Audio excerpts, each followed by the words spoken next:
edition of the MuirRiderAthletics.com Coaches Show. I'm Jacob Pumphrey, and joining me today is the head volleyball coach, Coach Steven Gream. Thanks for joining us, Coach. Thanks for having me. First off, Coach, it's been a while since we've had a Coaches Show, and in fact, your Lady MuirRiders have been playing a lot of great volleyball since the last show.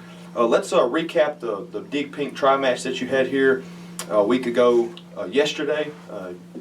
University of Arkansas Monticello and CBC rolled into town. You were able to take both matches from them. Give us a little recap of what happened that night. Well, I mean, Monticello, as I said in the interview prior to, Monticello was going to give us their best they had. It's a rivalry match. We had beat them at their place. You know, it's like a nice little revenge match to go with some motivational there. And they brought their A game. I mean, they beat us the first set, and then we won the next two. And then we thought we were going to be cruising, and the next thing we know, we're in set 5 again. The dreaded set 5 for us.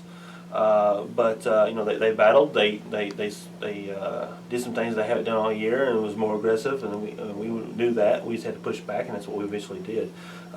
Again, our serving game just got us out of pocket because we really took advantage of their service issues, and that's what got us back in the game in sets 2 and 3, and eventually won us in set 5. CBC was the same way. You know, they played Monticello really tight, and then played us, and we followed up and watched and everything, and took advantage of them in our match where we kind of got the jitters out from the first match, and it basically took it to them there. I thought we did in both matches. I thought we hit well. I thought we served well and passed well. The only thing we needed to do was just cut down on the unforced errors that we had in the Monticello match. When we got to the CBC match, that's what we did. We cut down those unforced errors. It allowed us to play some people off our bench, get them some work in, and had a really good night there, and also for a good cause. You talk about that dreaded fifth set, so to speak. Last night you picked up a very huge road win in Searcy against Harding University. You clinched a berth in the Great American Conference Tournament that's coming up here in mid-November, and you also moved into a four-way tie for 4th place with still the opportunity to move up even more. And a lot of things seemed to be working for you guys last night. You had 4 players with double-digit kill totals. You had 5 with double-digit dig totals. Your senior setter Taylor Rayoum recorded her 10th double-double of the year. What all was working, and especially on the road against a tough opponent like that? Everything.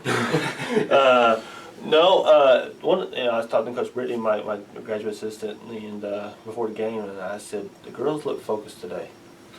And that's what they were. They came out focused. We won the first set really, I don't want to say easy because it was 25-18, but we were never scared.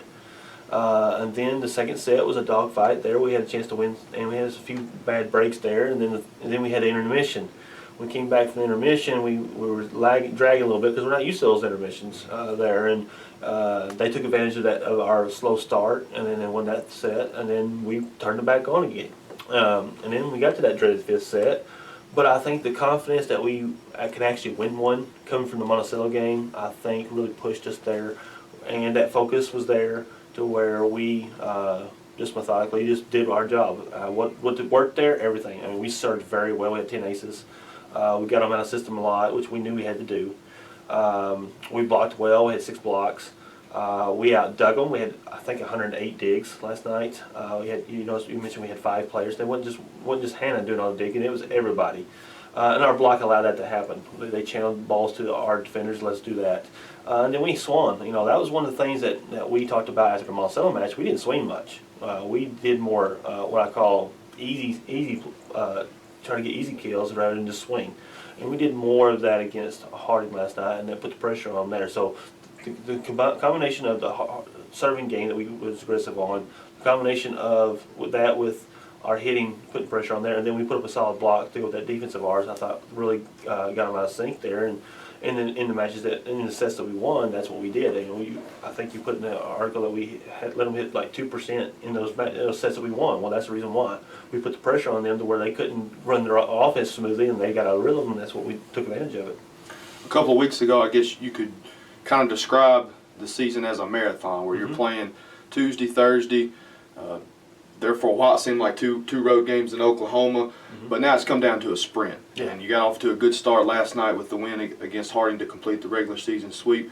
But tomorrow you face another tough opponent, the top-seeded Golden Suns from Arkansas Tech, who played a really good match against them here in Magnolia. What's it going to take out of your girls to pick up a much-needed W tomorrow? Exactly like I said we did against last night against Harding. We've got to put the pressure on them with our serve. We have to get them out of system. They like to use their middles a lot, and if we can serve them tough, they can't run those middles. So that's going to help our defense really channel in on their pin hitters much better than a lot of teams are having. And then put the pressure on them with our attack. Their defense and our defense are comparable, and we have to put pressure on them with our attack there. Don't give them any easy balls. Make them work for every ball they get. And then after that, just keep playing hardcore defense like we've been doing. I mean, last night's defense was beautiful last night. Our service was good. Our passing was good. Our block was good. We have to continue to do that with them and put the pressure on them. They have the nice luxury. They're the number one hitting team in the conference. And if I'm not mistaken, they're the number one opponent hitting percentage team. So they got that nice best of both worlds thing. But we're not too far behind them in either category. So if we can have our night with them and do play like we did in sets 1, 4, and 5 last night, I think we'll be really good with them to where we can pressure them and have a good chance to get a win. As you said before, we had them in our plays. We were up 2-1, or we tied 2-2. I forget which. And we were up 13-12 in the fifth set, 10-7 in the fifth set, and let them wiggle off the hook. We can't let them wiggle off the hook. We have to play as tough and as aggressive as we can, but at the same time limit our unforced errors. That's what hurt us that last time against them was unforced errors. If we can limit that, we'll be in good shape. Lady Mirrors will continue their late season road swing tomorrow in Russellville, Arkansas, as they take on the top-seeded Arkansas Tech Golden Suns, top seed for the conference tournament. Coach, best of luck. Thanks for joining us. Thank you.